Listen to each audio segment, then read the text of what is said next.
Dr. Benjamin Gilmer waited anxiously at a long metal table in the visitors area of a maximum security prison in Virginia. He had driven 2 hours from North Carolina to see a prisoner who had committed a gruesome murder. When that inmate finally approached the doctor, Benjamin saw a thin, sickly-looking man who, according to those who knew him, had once been a kind and gentle person. Something had clearly turned him into a cold-blooded killer. Benjamin wasn't sure how or why, but he was determined to find out.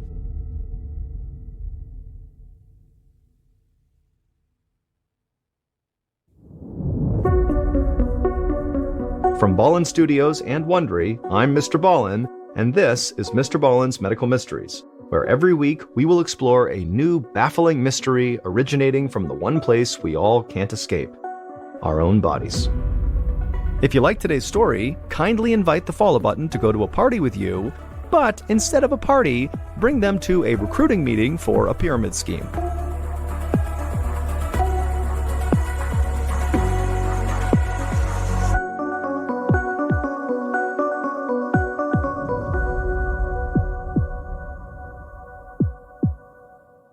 Today's episode is called What's Wrong with Vince? One morning in the spring of 2009, 39-year-old Dr. Benjamin Gilmer quietly got dressed before dawn without waking his sleeping wife and young son. He walked out the front door of his home in Asheville, North Carolina. He got in his car and pulled off into the foggy morning. Benjamin drove about 15 miles until the city streets became narrow country roads. In the distance, he saw the peaks of green mountains jutting into the sky. The area was breathtaking. But Benjamin's stomach was in knots. He was about to start his new job as a doctor at the Cane Creek Clinic, a rural medical center in the small town of Fletcher. A few minutes later, Benjamin turned off the main road and into the driveway of an old, repurposed farmhouse.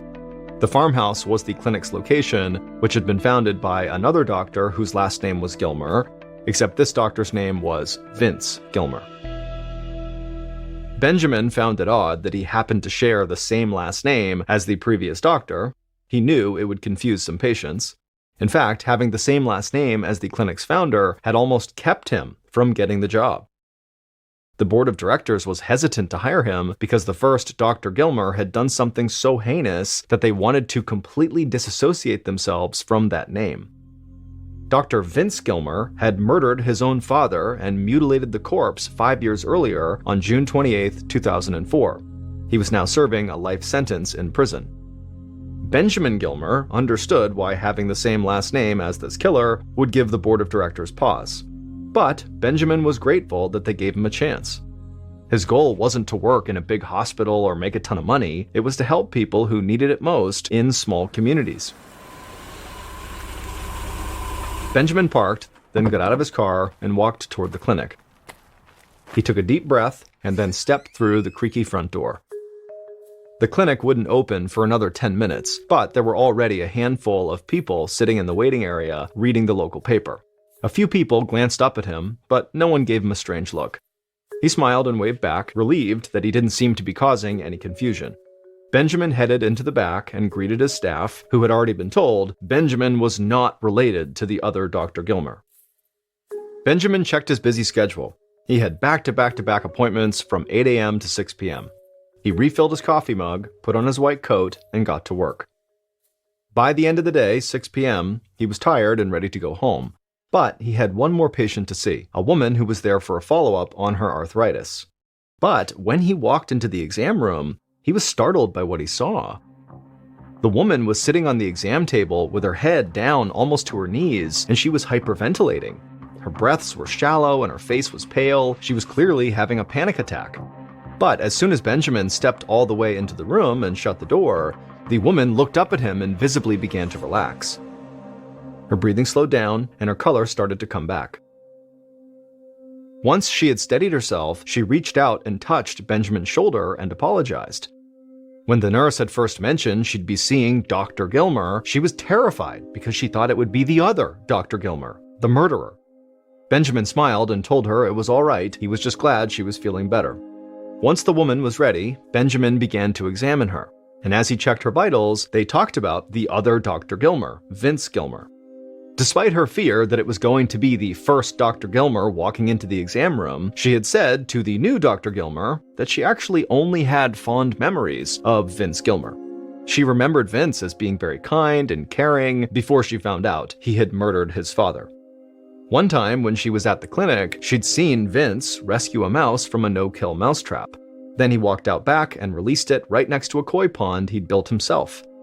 He cared deeply about every living thing, which had made his crime all the more shocking to her. Benjamin thanked her for being so open.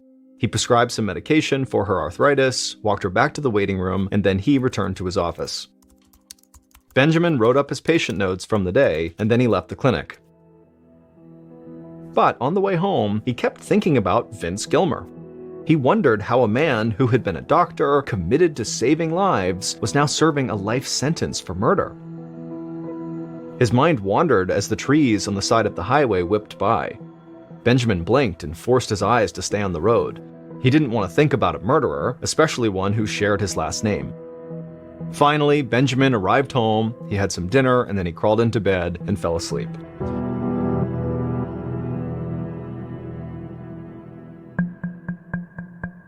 Over the next several months, Benjamin tried to push thoughts of Vince Gilmer out of his head.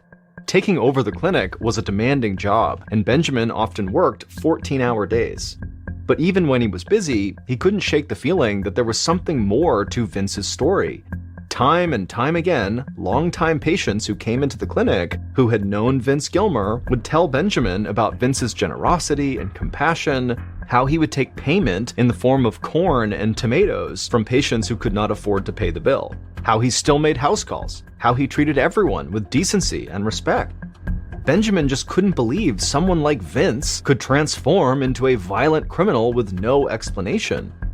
He wondered if there could be a medical explanation for Vince to snap and become this killer. Did something break inside of him? Until he knew more, Benjamin just could not let it go. A few weeks later, Benjamin's receptionist walked into the clinic with a stack of newspaper articles about Vince Gilmer. She knew about Benjamin's interest in the case and had done some research on her own at the local library. Benjamin eagerly sat down at his desk at the end of the day, clearing away his medical reports and charts to focus on the newspapers. He didn't know what he was looking for, but he was excited to find out any new information about Vince Gilmer that was not just word of mouth. As he read the articles, Benjamin discovered that Vince had actually been about Benjamin's age when he killed his father, Dalton Gilmer, 5 years ago.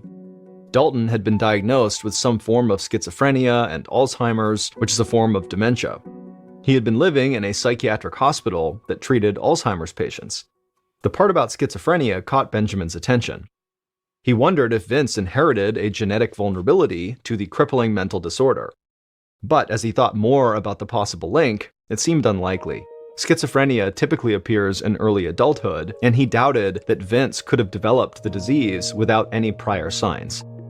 There are some cases that appear later in life, but they're rare. Whatever changed in Vince had changed suddenly. Benjamin kept reading. On the day of the murder, Vince was supposed to come help his father, Dalton, move to a nursing home, and witnesses saw him come pick Dalton up. But 2 days later, Vince reported his father missing, claiming he'd brought his father back home, and then he'd probably just wandered off. Vince had no idea that the police had already found his dad's body on a road 2 hours' drive from the hospital, and there was evidence linking Vince to the murder. The articles said that Vince had told police during the investigation that he had not been feeling like himself lately because he was withdrawing from an antidepressant medication called Lexapro. People who suddenly stop taking antidepressants can experience a range of symptoms, including trouble sleeping, nausea, and psychological reactions such as suicidal impulses or psychosis. The articles also said that Vince had gotten seriously injured in a car accident about a year before the murder, and after that, he and his wife had divorced. Now, Benjamin's mind was racing. Was it possible that the combined effects of antidepressant withdrawal and a bad head injury from a car accident could have dramatically altered Vince's personality? Could they have transformed him into a murderer? It was getting late, and he should have been home by now. His wife was probably wondering where he was. But before Benjamin shut off his light, he noticed a blurry photo of Vince from one of the articles. He looked big and burly, he had a shaved head, and he was wearing a prison jumpsuit. His eyes seemed haunted. Benjamin suddenly felt like he was trying to build a jigsaw puzzle without all the pieces, but he didn't have the time to figure out what he was missing. Over the next year, Benjamin's life got much more hectic. He and his wife had a second child, and he was just so busy running the clinic that ultimately he was not able to keep up his research into Vince. And if Benjamin was being honest with himself, he knew the Vince Gilmer subject was taking up way too much space in his head. His obsession with this murderer would just have to wait until he had more time to think.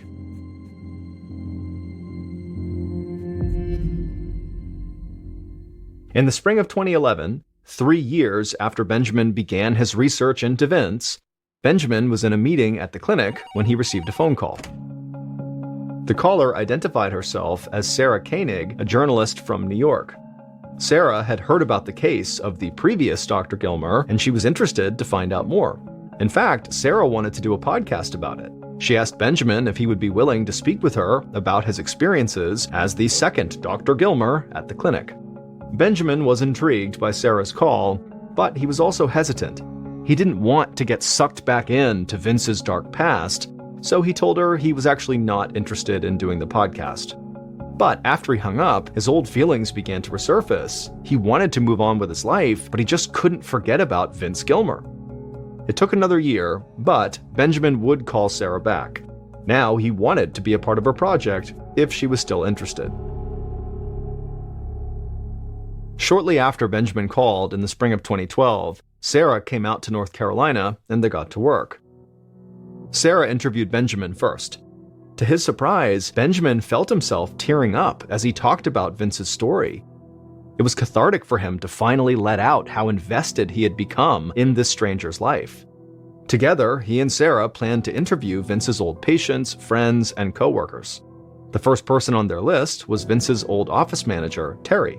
She had seen Vince's decline firsthand. So one night, they met Terry in another office space near the clinic. Sarah prepared the recording equipment and then tapped the microphone to test it. Benjamin could see Terry shift in her seat. She was nervous. He understood. He'd felt the same way. Sarah pressed the record button and the interview began. Terry took a deep breath and described when she thought Vince's personality first started to change. It was about a year before the murder, in 2003. Vince's truck had hit a telephone pole and overturned. First responders found him unconscious, and an ambulance had rushed him to Mission Hospital in Asheville, and when Vince woke up, he didn't know his own name, and he didn't recognize his wife. Terry said Vince's amnesia cleared up after about 24 hours, but after that crash, he was never really the same. Her voice shook as she told Benjamin about how Vince had filed for divorce, moved into a new house alone, started drinking heavily, and began dating random women. He got into debt and spent money he didn't have. Clearly, Vince's mental health had gone steadily downhill in the last year before the murder. And so Benjamin wondered why Vince was even found mentally competent to stand trial. Benjamin decided he needed to see the official documents from Vince's trial in hopes of getting some new insight. The week after Sarah came to visit, Benjamin drove to Washington County, Virginia, where Vince's trial had taken place. He asked the court clerk for all documents available on Dr. Vince Gilmer and received a thick stack of papers, hundreds of pages long. It was the transcript from Vince's trial. Vince had insisted on representing himself in court and argued that he was not in his right mind when he murdered his father due to antidepressant withdrawal. He had stopped taking them cold turkey 2 days before the murder. But Vince didn't present any expert medical witnesses who could corroborate this theory, and he didn't even bring up the bout of amnesia he suffered after his car crash. The prosecution argued that Vince was faking an illness to escape punishment. They presented a psychiatrist who had judged Vince to be perfectly sane the night he killed his father. The jury agreed and found him guilty and sentenced him to life in prison. Benjamin wasn't sure what to think. On the one hand, a traumatic brain injury and antidepressant withdrawal could explain the dark turn in Vince's personality. On the other hand, he could see why the jury believed the prosecution. killing and mutilating your father is something a sociopath would do. When Benjamin got back home, he talked it over with Sarah. They both agreed there was only one way to get the full story. The two Dr. Gilmers would have to meet directly.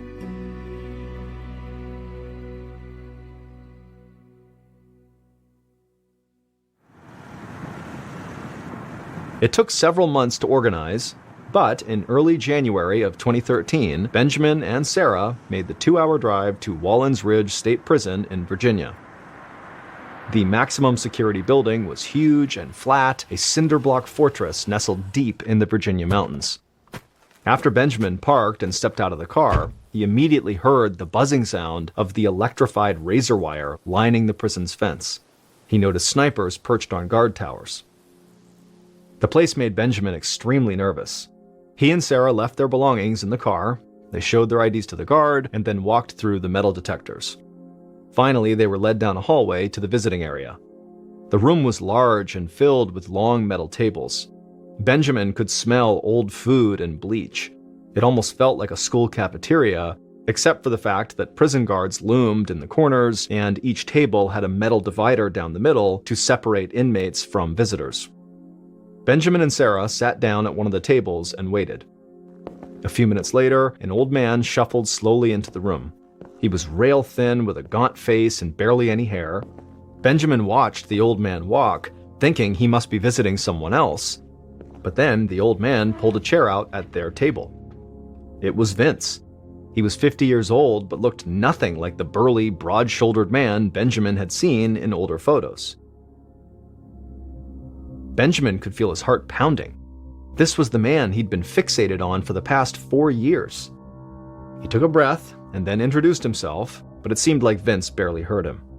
Vince kept opening and closing his mouth, almost like he was chewing, except he didn't have any food in his mouth. Benjamin could see he was missing most of his teeth. Vince's eyes wandered around the room as he clenched and unclenched his hands. He was trying to speak, but he was clearly struggling. Slowly, Vince began to talk about the voices in his head and how his brain didn't work. After a while, he seemed to run out of things to say. There was an awkward silence, so Sarah stepped in. She followed up with questions that Benjamin didn't have the nerve to ask.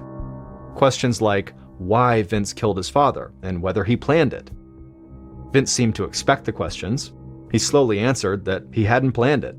He said the voices in his head told him to do it, but there was just a lot he couldn't remember. Looking at him now, Benjamin felt certain that Vince was not a psychopath. He wasn't evil or manipulative, and he wasn't faking these symptoms. He was suffering, and for years, nobody had believed him. Now, Benjamin had new questions for himself. What exactly was Vince sick with? And was there any potential treatment? Just then, a prison guard walked over and told Benjamin and Sarah that their time was up. Vince stared at them, his eyes brimming with tears, and he asked them to please help him. Benjamin promised he would try, and then he and Sarah said goodbye. They left the prison and drove the winding roads back to North Carolina. About a week after visiting the prison, Benjamin realized he might actually know someone who could help Vince. Benjamin grabbed his phone and he called a colleague named Dr. Steve Bowie. Benjamin knew Dr. Bowie from a nearby medical school where they both sometimes taught classes. Dr. Bowie was a psychiatrist and an expert at diagnosing brain diseases and mental illnesses. Benjamin called Dr. Bowie up and poured out Vince's story. Benjamin told Dr. Bowie that, in his opinion, Vince had been showing signs of some kind of brain disease for at least a decade, and his condition had only deteriorated since he was imprisoned, and if Vince didn't get help soon, he could die. 3 days later, Benjamin drove with Dr. Bowie through the Virginia mountains, discussing Vince's case as they headed back towards the prison. Dr. Bowie didn't think antidepressant withdrawal could be the answer. It had been 9 years since the crime, which meant it had been 9 years since Vince stopped taking his antidepressants, yet his symptoms seemed to have only worsened. There was just no way he could still be going through drug withdrawal after so much time. And Dr. Bowie didn't think Vince's car accident could explain his behavior either. He'd worked with many patients who had traumatic brain injuries, and their symptoms did not match Vince's. Benjamin was confused. He wanted to believe that Vince had been driven to kill by forces beyond his control, but if neither a traumatic brain injury or the Lexapro withdrawal had caused Vince to kill, then what could it be? Maybe, Benjamin thought, Vince belonged in prison after all. After almost 4 years of digging into Vince's case, Benjamin didn't want to believe that he could have been so wrong about Vince. Benjamin sighed, not knowing what to think. Benjamin and Dr. Bowie eventually arrived at the prison, and they parked the car in the prison's parking lot. Benjamin led Dr. Bowie through security, down the prison's echoey hallways, and into the visitation area. Vince eventually walked in, looking just as sick as the last time Benjamin visited. He seemed happy to see Benjamin, though, and he smiled. But then, after he sat down, his lips curled into an exaggerated frown, and he squeezed his eyes shut, and his hands trembled uncontrollably as he tried to lay them flat on the table. Dr. Bowie asked Vince questions about the night of the murder, and Vince sort of stumbled through a slow recounting. Dr. Bowie listened patiently, and when Vince finished, Dr. Bowie asked him something that was totally unexpected. He wanted to know what it was like growing up with his father. Vince looked off in the distance for a moment, then his voice dropped to barely above a whisper as he described painful childhood memories. His father was a Vietnam War veteran who drank to excess, especially after returning home from combat, and he was a cruel man who had sexually abused Vince for as long as he could remember. Vince tried to answer more questions, but after a while, a guard came over and said it was time to go. Back in the car, Benjamin asked Dr. Bowie what he thought of Vince. The psychiatrist leaned back in his seat with a thoughtful expression on his face. He told Benjamin that he was more certain than ever that Vince's condition had nothing to do with antidepressant withdrawal or a traumatic brain injury. But he was also convinced that Vince did not murder his father out of pure hate. In fact, he had a new theory for what was wrong with Vince. When he explained it, Benjamin just sat there, stunned. He'd never even considered something like what Dr. Bowie was suggesting. But if Dr. Bowie was right, it would explain everything. They just needed a DNA test to prove it.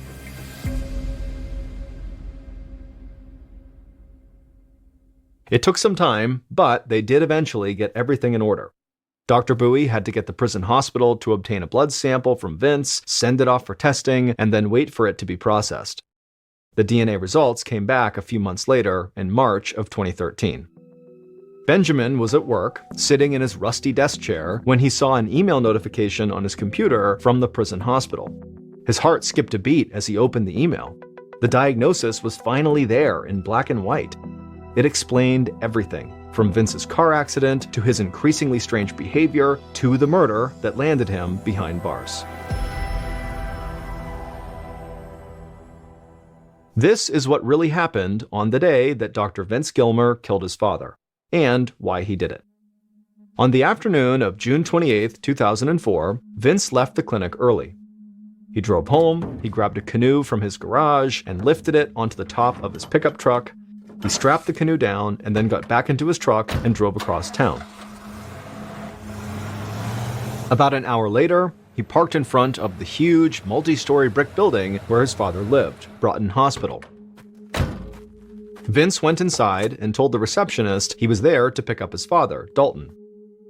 Dalton had been living at this hospital for 2 years, being treated for what doctors thought was schizophrenia and Alzheimer's. His overall health was deteriorating, and so Vince was there to check him out of Broughton Hospital and bring him to a nursing home in North Carolina where he could live out his final days. Vince helped his father out the door and into the passenger seat of the truck. Then Vince got into the driver's seat, and he told his father he had a surprise. Instead of going straight to the nursing home, Vince was going to take him to one of his favorite places, a lake in Tennessee where they could canoe together. But while they were making this 70-mile drive to the lake, Dalton started making these horrible sexual comments towards his own son. Unfortunately, this was not anything new. Vince had heard it all before, and he could ignore it.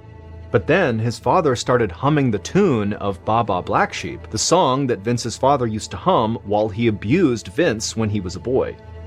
For Vince, the sound of that song brought back a flood of traumatic memories. It was like a psychological trigger, and in that moment, something broke in Vince's mind. he began to hear voices all around him and inside his head demanding that he kill his father. The more he tried to resist, the stronger they became. The urge to kill his father became overwhelming. His head was pounding and he felt like he was losing control. The tires screeched as he swerved onto the side of the road and slammed on the brakes. The car stopped so quickly that his father's head jerked forward, then back, knocking into the headrest.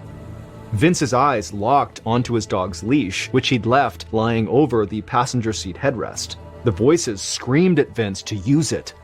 And so Vince grabbed one end of this leash, he wrapped the other end around his father's neck, and then he pulled as tight as he could. Dalton was too sick and frail to fight back. He died of strangulation.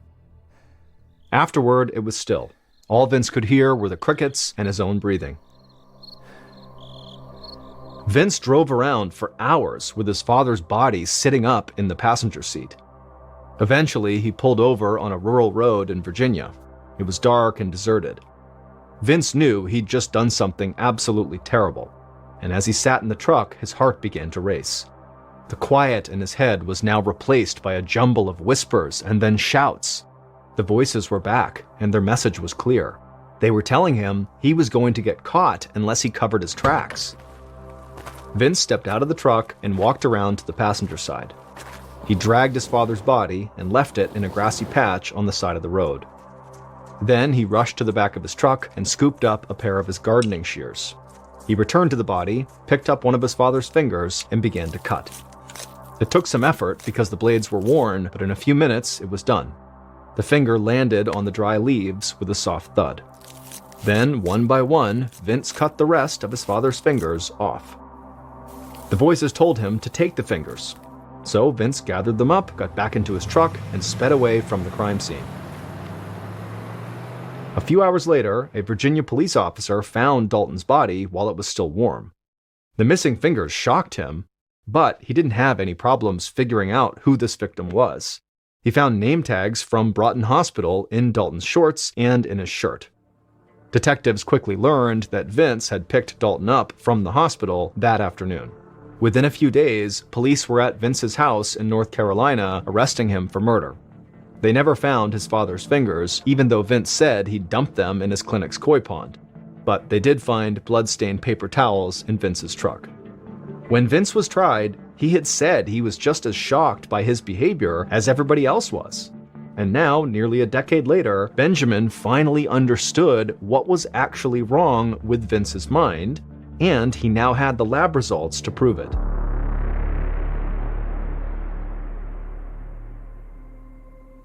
Benjamin read the words from the prison hospital's email over and over.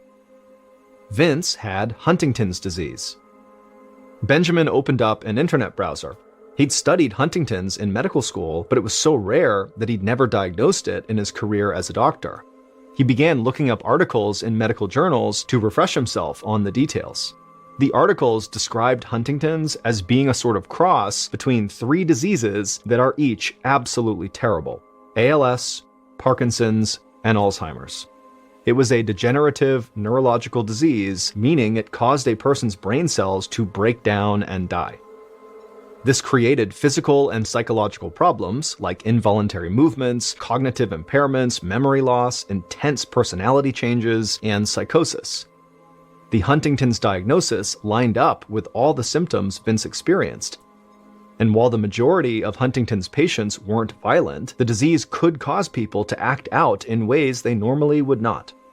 Benjamin thought that Vince might have been struggling with multiple problems at once. While a traumatic brain injury and antidepressant withdrawal could not explain his actions on their own, they could have combined with Huntington's disease to create a perfect storm of mental and physical illnesses that totally changed Vince's personality and behavior. Benjamin kept reading. Huntington's was genetic, meaning it got passed down from parent to child. If someone's mother or father had Huntington's disease, then they had a 50-50 chance of getting it as well. Suddenly, everything clicked for Benjamin. The doctors at Broughton Hospital thought Vince's father, Dalton, had schizophrenia and dementia. But it was much more likely that Dalton had Huntington's. He was the one who passed it on to Vince. To Benjamin, the entire story was a tragedy. Two men, a father and son, who shared the same mental illness, both doing unspeakable things to each other. Then Benjamin read something else that made his heart sink even further.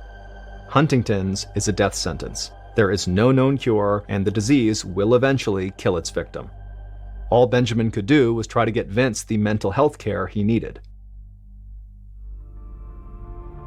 Today, Benjamin still has a close relationship with Vince. His goal is to help Vince get out of prison and into a proper treatment facility. In January of 2022, the governor of Virginia granted Vince clemency on the condition that a place was found for him at a psychiatric hospital. Technically, this made Vince a free man, but it wasn't as simple as him just walking out of prison and into a hospital, because every public mental health facility in Virginia refused to take him in, and a stay at a private hospital was far too expensive. Benjamin continues to work hard to find a hospital for Vince, who remains in Wallens Ridge State Prison. He hopes that one day, the first Dr. Gilmer will receive the psychiatric care that he needs. On a cold day in January of 2017, a 26-year-old man named William Hargrove paced anxiously back and forth inside of his tiny bedroom. Will was nervous because he was about to take the biggest chance of his life. He was about to ask a woman, who he had only known for a few weeks, if she would marry him. Will looked around his bedroom and he saw there was dirty clothes coming out of his hamper and there was fast food trash all over the ground. And so he knew this was not the ideal location to ask someone to marry him, but he also knew he was running out of time. The woman he wanted to propose to, who was sitting right behind him on his bed, was about to head back to Russia where she lived in just a few hours. And so Will finally stopped pacing, he turned to face this woman on the bed, who was just sitting there silently, and Will was about to say something, but then he chickened out and just kept on pacing. To that point, Will's life had been pretty boring and lonely. He worked a low-paying job as a mechanic, and he lived in this bedroom. This was his apartment, this one room, which was being rented to him by a married couple who owned the house it was in. And this house was in a small city in the US state of Oregon. Will didn't really have any friends, and he didn't really have any meaningful hobbies. All he really had was his intense love of science fiction and fantasy. He would lose himself for hours watching movies about outer space and strange, distant alien planets and magic, and then often, after he would watch these movies, he would walk into the forest near his house, and he would just kind of wander around daydreaming about these movies, and he would pretend he was the hero from these movies. And suddenly in his mind, Will would become a sorcerer with great powers, or a brilliant scientist who went back in time to save the world. But as much as Will loved daydreaming and fantasizing, what he really wanted was a wife and kids. And so recently, he had joined an international dating website, and it was through that website that he connected with 26-year-old Anna Repkina from Russia, who was the woman sitting on the bed behind him. And now, if Will could just muster the courage to pop the question to her, he was confident she would say yes, and he could finally start his real life with Anna. Anna, who had blonde hair and striking blue eyes, was a bit of a dreamer like Will. For example, she fundamentally believed that there was a soulmate somewhere in the world for everyone. However, to that point in her life, she had not found her soulmate. Instead, she had been through one bad breakup after another. But a few weeks earlier, when a short, stocky, bald guy with a bushy goatee, Will, had reached out to her on an international dating website and invited her to America to visit him, she believed it was fate that they were being brought together, and so Will had to be her soulmate. Will finally stopped pacing and turned again to face Anna, who was now reading a book on the edge of the bed. And Will, who was terrified at this point, took a deep breath and then reached into his pocket and pulled out a jewelry box. Inside of it was a beautiful emerald ring that was situated on a white gold band. And so Will took a step towards Anna, he dropped down to a knee, and he held out the jewelry box and he opened it up. At first, Anna didn't know what Will was doing and was kind of confused, but when she saw the ring and saw him on his knee, she knew what was happening, and she began trembling with excitement. And then Will, he pulled the ring out of its holder and he slipped it onto Anna's finger, and he asked her if she would marry him. And Anna, she began crying tears of joy and shouted, "Yes." Later that day, Anna would fly back home to Russia, but as soon as she landed, she began getting her affairs in order to go right back to Oregon to live with Will permanently. And 2 months later, in March of 2017, Anna was touching back down at the Oregon airport, and then right near the baggage claim, she had her big reunion with Will. That evening, when Anna and Will drove from the airport to Will's place, they parked the car, they got out, they grabbed Anna's luggage, they went up the front steps, and when Will unlocked the front door to go inside of the house to make their way up to his bedroom apartment, as soon as the door swung open, there was a woman standing in the doorway with her arms crossed, staring out at both of them. This woman was 34-year-old Michelle Chavez, and she and her husband were the married couple who rented the bedroom apartment to Will. Michelle had dark hair and piercing eyes, and even when she was being pleasant, she could be very intimidating. And right now, it was obvious she was not trying to be pleasant. And so Anna, who sensed something was wrong here, kind of awkwardly said hi to Michelle, but Michelle, she just glared at Anna and said nothing, and then looked from Anna to Will and said, "Will, I need to talk to you." And then before Will could say anything, Michelle grabbed his arm and began dragging him through the house to the back. And as Will is kind of stumbling along after Michelle, he tried to be calm and told Anna, "Just go ahead and take your stuff up to the room. I'll be up there in a minute." And so Anna, she's very confused about what's happening here. She does not understand this dynamic at all, but she began taking her suitcases and marching over to the side of the house where Will's bedroom was. And as she did this, she could hear on the other side of the house, Michelle really yelling at Will, but Anna couldn't make out what Michelle was actually saying. And so at some point, when Anna was now inside of Will's bedroom, just kind of waiting, Will finally did come into the bedroom with his head hung down low, and Anna could just tell that, obviously he's just been yelled at, he looks defeated, and so Anna's trying to make eye contact with him, and finally, Will looks up at Anna, and Anna says, "Hey, what's going on? Why was she so upset? What's happening here?" And in a quiet, trembling voice, Will would tell Anna that Michelle and her husband had just told him that they can't live here anymore. They have to move out. Anna couldn't believe this. She had just flown across the world to be here with Will, and now they don't have a place to live. But she could tell, obviously, Will is really upset about this too. And so instead of just being mad at him, she said, "What's going on? Why is she kicking us out?" And at first, Will kind of acted like he didn't really know, but then eventually, when Anna kept asking for more information, he would tell her that Michelle sort of had a crush on him, and when she saw Anna moving in with Will, she became really jealous and told them to leave. When Anna brought up the fact that Michelle was married, Will said, "I know, she's married, the crush hasn't gone anywhere, but she still feels really jealous."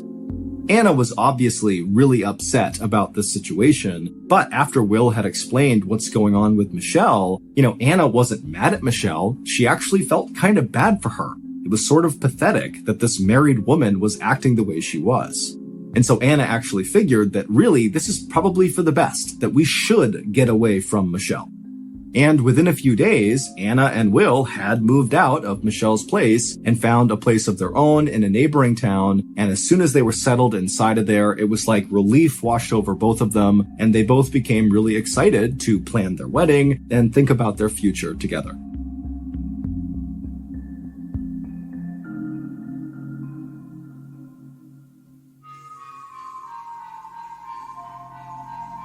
A few weeks later, on March 25th, 2017, Anna woke up early and put on her beautiful, simple white wedding dress that she brought from Russia, and then she and Will piled into his car and they headed to the beach. The couple had decided to go with a very simple, intimate outdoor wedding ceremony led by an officiant. An officiant is someone who can legally conduct a wedding.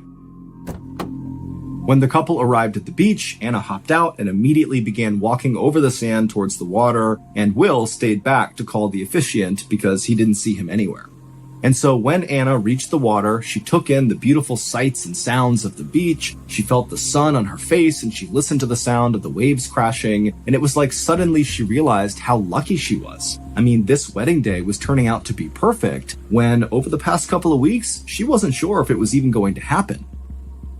Even though Anna and Will had left Michelle's house and had no contact with her, over the past couple of weeks, Michelle had become a sort of thorn in their side, sending Anna all these really threatening messages, things like demanding that Anna share Will with her, or else she'll do something awful.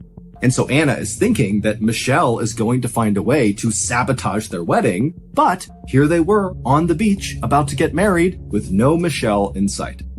And so at some point, Anna looked along the beach and saw a little bit farther along were the two friends that she and Will had invited to be a part of their wedding. And so Anna ran over to them and she hugged them and began chatting with them. And as she's chatting, she looks up and she sees Will coming down onto the beach and he's on his cell phone. And Anna can't tell what he's saying. He's too far away, but it's obvious there's something wrong. And by the time Will actually got up to the group, he had hung up his phone, but it was very obvious he was really upset. And as soon as he reached the group, he would announce to Anna and their friends that the officiant was not going to be able to make it. And so unfortunately, the wedding was off, at least for now. Now, Anna was totally crushed by this, but she could tell Will also was totally crushed by this. And so instead of crying and making Will feel worse, Anna put on a brave face and told Will, "Don't worry about it. We will find another officiant. We'll reschedule this. It will be fine." And so Anna and Will's friends, they said bye and they headed their way. And Anna and Will had a very somber walk along the beach back to their car. But on the drive from the beach back to their apartment, they would stop at a fast food restaurant, McDonald's, and they would get some food. And by the time they had made it back to their apartment, they were laughing about how ridiculous it was that they were eating fast food in their wedding clothes.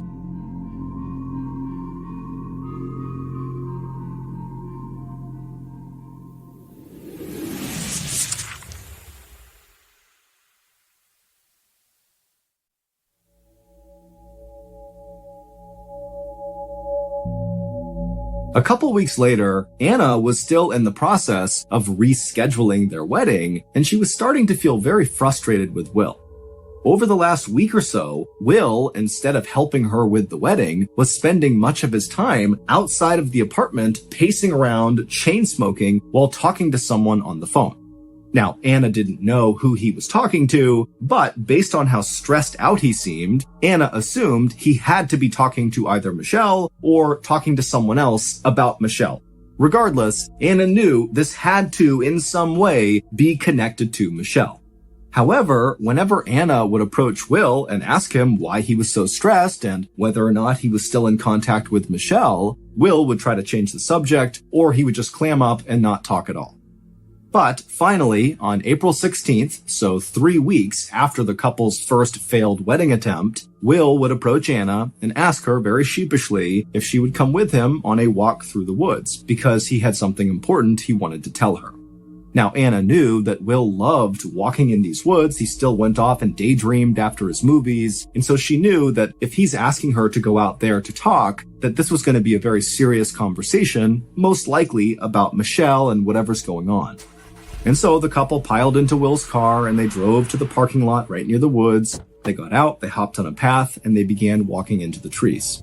And for a while, they didn't really talk to each other. They just walked quietly side by side through the woods. But at some point, Will began to slow down and then finally came to a full stop, at which point Anna stopped too, and she turned to face him. And when she did, Will paused for a moment, and then with a shaky voice, told Anna that he felt like they rushed into their relationship and he wanted to call off the engagement. Anna was so caught off guard and heartbroken by what she was hearing that she couldn't say anything. She just stood there in stunned silence and then finally just turned around and stormed off away from Will deeper into the woods until she was out of Will's sight. The next day, when Will woke up, the first thing he did was pick up his phone and text Anna. But Anna didn't write back. And so as Will is laying in bed, he couldn't help but feel this overwhelming sense of regret about the decision he had made the day before. He wanted Anna back. So over the course of the next several hours, Will would send Anna a series of increasingly more desperate sounding text messages, pleading with her to just talk to him, please. But she didn't respond to any of his messages. And so Will decided that the only way he could get Anna back would be if he did something big. So he hopped out of his bed, he grabbed his cigarettes, he went outside, and he began pacing and chain smoking, trying to come up with whatever big idea was going to get Anna back. And at some point, an idea came to him. He would do what he had seen heroes do in several of his favorite science fiction and fantasy movies. He would use time travel to go back in time and get Anna back. Feeling totally energized by this idea, Will ran back inside his apartment, he grabbed another pack of cigarettes, a 6-pack of soda, and then he sat down at his computer and he scoured the internet for any information about how to build a time-traveling machine. And for the next 24 to 48 hours, Will stayed at his computer, chain smoking and drinking sodas, drawing all these sketches of different time machine designs that he found on the internet. But at some point, after 24 to 48 hours, Will realized that no matter how good these sketches were, he lacked 1, the resources, and 2, the knowledge and expertise of how to take this sketch and actually make it into a real physical time machine. And so feeling totally frustrated, Will took a sketchbook and threw it, and then lay down on his bed, feeling somewhat defeated. But as he laid there thinking about Anna, he had another epiphany. In other science fiction and fantasy movies, sometimes the heroes didn't need to use time machines to go back in time, they would use magic. And so suddenly Will decided, oh my goodness, I need to find the right magical spell that will allow me to travel back in time and get Anna. And so once again, he ran back to his computer, continued chain smoking and drinking sodas while scouring the internet looking for the right magical spell that would take him back in time. And several times he communicated with strangers on the internet, telling them that he would sell his soul to them if they could give him the right spell. And then anytime he thought he found the right spell, he would close his eyes and chant the words out loud, and then open his eyes only to realize he was stuck in the present. And so finally, after basically staying awake for 72 hours on this quest to go back in time to get Anna back, Will realized that it was not going to work, and so he gave up. The next morning, on April 19th, so this is 3 days after he broke up with Anna in the woods, Will heard a knock on his front door. And when he opened the door, there were 2 police officers standing there. And when Will asked them, what's going on, they told him that they actually needed his help, and would he mind coming to the station to talk to them. And so Will, he was still totally exhausted from not having slept over the last 3 days, but he of course agreed to go. And when he got to the police station, he was led into a small interview room, and he sat down behind this metal desk in front of the other 2 officers, and he asked them, what can I do for you? And one of the officers eventually asked Will if he had recently eaten at a Kentucky Fried Chicken restaurant. That's a fast food restaurant also known as KFC. Will was puzzled and almost wanted to laugh because he couldn't understand how this was important. But when he saw that these 2 officers were not making light of this at all, they were very serious, Will said, yeah, a few days ago I did eat at a KFC. Why does that matter? To understand why it mattered, we need to understand the relationship between Will and Michelle.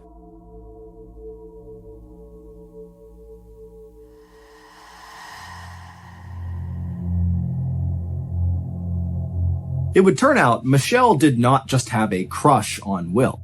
Michelle and Will had been having an intense affair right in Michelle's house with her husband since 2015. So a full year before Will met Anna. Now, Will had wanted Michelle to leave her husband and be with him, and Michelle had told Will that she wanted the same thing, but she couldn't do it right now. And so to show Will that she was serious, that one day she would be with him, she gave him her wedding ring, which was an emerald stone sitting on a white gold band. It was like a promise ring, that this is my token to you to show you that one day we will be together in public. But as time went on, Michelle didn't really show any signs of trying to leave her husband, and so Will started to wonder if he was just kind of letting his life slip by. Because remember, Will really wanted a wife and kids, and it was starting to look like Michelle was not going to give him either of those things. And so that was why Will went on that dating site and contacted Anna, and then when he learned that Anna wanted a family too, he had asked her to marry him. The ring that Will gave Anna when he proposed to her was the same ring that Michelle had given Will. Her wedding ring, the promise ring. And so when Michelle saw that ring on Anna's finger on a Facebook post that Anna made about having been proposed to by Will, Michelle was enraged. And then, just a few weeks later, when Anna showed up at Michelle's house to move into Will's bedroom with him, she grabbed Will, dragged him to the side of the house, and said, "You need to choose right now between me and Anna." And because Will couldn't come up with an answer, Michelle kicked him and Anna out of the house.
However, over the following weeks, despite Michelle having booted them from her property, she could not let go of her jealousy of Anna and her love for Will.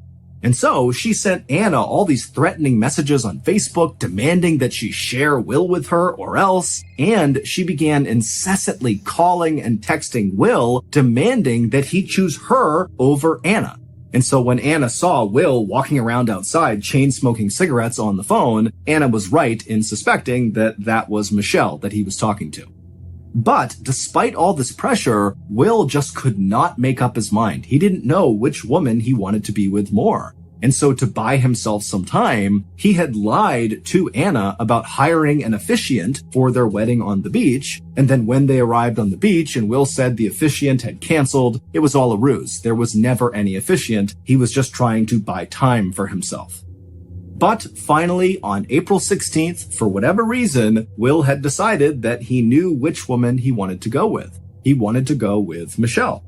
So he brought Anna out into the woods and he told her the news that he was breaking off the engagement and effectively their relationship was over, at which point Anna turned and stormed off into the woods.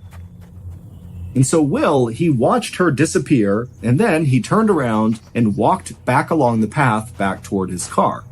And when he got there, he opened his trunk and got something out of it, and then he walked back along the trail into the woods where he had seen Anna last. And when he reached that spot, he kind of walked off in the direction that Anna had wandered, and eventually he spotted Anna. She was standing in a clearing, looking up into the sky, seemingly lost in thought. And so Will quietly walked up right behind her, and then he raised the shotgun he had gotten out of his trunk. He placed the barrel against the back of Anna's skull, and before she could even react, say something, turn around, do anything, he pulled the trigger. Afterward, he ran back down the trail to his car, and he gathered up all of Anna's things that happened to be inside of the car, along with some trash on the floor of the car, and then he brought all of that stuff back into the woods and kind of dumped it both on and around Anna's body. The next day, a walker and their dog happened to come across Anna's body, and when the police were called out to the site, they began sifting through all of the trash that was kind of scattered around Anna's body. And inside of a crumpled up KFC bag, the police would find a receipt for the day of the murder, and that receipt belonged to Will. The morning after Will killed Anna, he sent those initial text messages to Anna just to cover his tracks. But as he sent them, he actually did feel an enormous sense of regret about the decision he made. He no longer wanted Michelle, he wanted Anna. And it was at that point that he decided he would do what the heroes in some of his favorite movies did. He would go back in time and undo the murder and get his love back. But of course, his efforts would fail. And in January of 2020, 3 years after Anna's murder, Will was sentenced to life in prison. As for Michelle, she was never charged with any crime.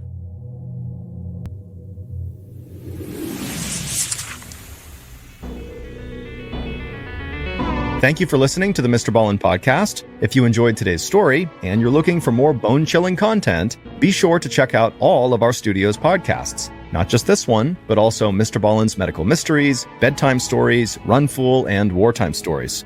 To find them, all you have to do is look up Ballen Studios on any podcast platform, and boom, you'll find them all. If you want to watch hundreds more stories just like the one you heard today, head over to our YouTube channel, which is just called MrBallen. So that's going to do it. I really appreciate